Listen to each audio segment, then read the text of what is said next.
तो आज हम एक बहुत ही मशहूर किताब रॉबर्ट कियोसाकी की रिच डैड पुअर डैड के आइडियाज को समझने की कोशिश करेंगे। हाँ, ये किताब काफी लोगों की जिंदगी बदल चुकी है, या कम से कम सोचने का नजरिया तो बदला ही है। बिल्कुल, हमारे पास इस किताब के जो मुख्य विचार हैं उनका एक तरह से सारांश है, और हमारा मकसद ये समझना है कि भाई अमीर और गरीब लोगों की सोच में आखिर वो क्या बुनियादी फर्क होता है। सही बात है। और क्यों कुछ लोग आसानी से आगे बढ़ जाते हैं, पैसा कमाते हैं, जबकि दूसरे काफी मेहनत के बाद भी संघर्ष करते रहते हैं। हाँ, ये सवाल तो मन में आता ही है, और शायद जवाब सिर्फ हार्डवर्क में नहीं बल्कि स्मार्ट वर्क में है, जैसा कि किताब कहती है। एग्जैक्टली। और ये स्मार्टनेस कियोसाकी ने सीखी अपने दो पिताओं से। एक थे उनके अपने पिता, पढ़े लिखे, जिन्हें वो पुअर डैड कहते हैं। अच्छा। वो सुरक्षित नौकरी, पेंशन, इन चीजों को बहुत महत्व देते थे। टिपिकल रास्ता, अच्छा पढ़ो, डिग्री लो, सिक्योर्ड जॉब पकड़ो। और दूसरे थे उनके दोस्त के पिता, रिच डैड। वो स्कूल ड्रॉप आउट थे, लेकिन बहुत सफल बिजनेसमैन बने। बिल्कुल उल्टा। हाँ, उनकी सोच थी पैसे की समझ डेवलप करो और पैसे से पैसा कमाओ, पैसे को अपने लिए काम पर लगाओ। ये तो बड़ा दिलचस्प कॉन्ट्रास्ट है, दो अलग सोच, दो अलग रास्ते। यहीं से पहला बड़ा सबक आता है, जो किताब का सार है एक तरह से। अमीर लोग पैसे के लिए काम नहीं करते। अच्छा, मतलब जैसे पुअर डैड सोचते थे महीने की सैलरी आ जाए बस। रिच डैड का तरीका था कि ऐसा सिस्टम बनाओ, कोई बिजनेस, कोई इन्वेस्टमेंट, जो तुम्हारे लिए पैसा कमाए, तब भी जब तुम काम नहीं कर रहे हो। यानी पैसिव इनकम वाली बात। हाँ बिल्कुल, निष्क्रिय आय।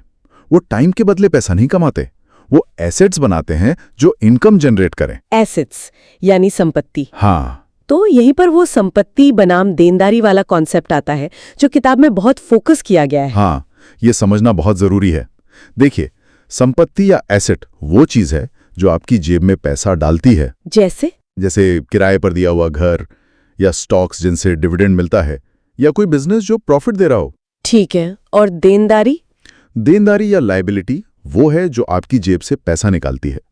जैसे मान लीजिए एक महंगी कार जिस पर लोन है, बीमा है, मेंटेनेंस है, वो लगातार पैसा खींच रही है। ये सुनने में तो सिंपल लगता है, पर शायद हम कई बार कंफ्यूज हो जाते हैं। बिल्कुल, जैसे अपना घर जिसमें हम रहते हैं, अगर उस पर बड़ा लोन है तो वो टेक्निकली एक लायबिलिटी है, क्योंकि वो जेब से पैसा निकाल रहा है, जब तक वो किराया न दे या उसकी वैल्यू बहुत न बढ़ जाए। सही कहा। तो अमीर लोग लगातार ऐसी संपत्ति खरीदने पर फोकस करते हैं जिनसे कैश फ्लो पॉजिटिव रहे। एग्जैक्टली। वो इनकम जनरेटिंग एसेट्स में इन्वेस्ट करते हैं, रियल एस्टेट, स्टॉक्स, बॉन्ड्स, अपना बिजनेस। और ये समझ कहाँ से आती है? स्कूल में तो ये सब पढ़ाते नहीं। यही तीसरा सबक है, फाइनेंशियल एजुकेशन, यानी वित्तीय साक्षरता की ताकत। स्कूल हमें बहुत कुछ सिखाता है, पर पैसा कैसे काम करता है, टैक्स, कर्ज, निवेश, ये सब नहीं। हाँ, ये तो सच है। रिच डैड का यही कहना था कि ये चीजें खुद सीखनी पड़ती हैं। किताबें पढ़ो, सेमिनार जाओ, मेंटर से सीखो, समझो कि पैसे का फ्लो कैसे काम करता है। लेकिन सिर्फ जानकारी होना ही काफी तो नहीं है, वरना हर कोई जो फाइनेंस पढ़ता है वो अमीर होता। यहाँ शायद माइंडसेट या सोच का रोल आता है। बिल्कुल सही पकड़ा आपने। ये चौथा और शायद सबसे अहम सबक है। रिच डैड कहते थे, आपकी मानसिकता आपकी सबसे बड़ी संपत्ति है। कैसे? देखिए, पुअर डैड हमेशा डरते थे। नौकरी खोने का डर, पैसा गंवाने का डर, फेल होने का डर। हाँ, ये डर तो होते हैं। पर रिच डैड का नजरिया अलग था। वो मानते थे कि असफलता तो सीखने की प्रक्रिया का हिस्सा है।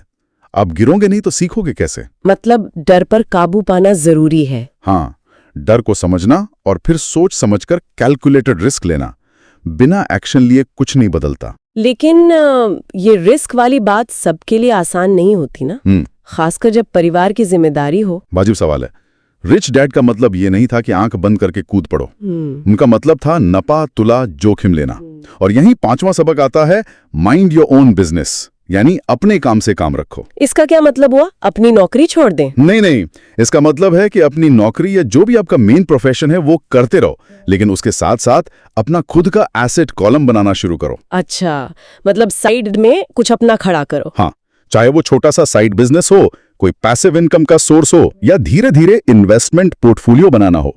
सिर्फ दूसरों के लिए काम करके अमीर बनना बहुत मुश्किल है।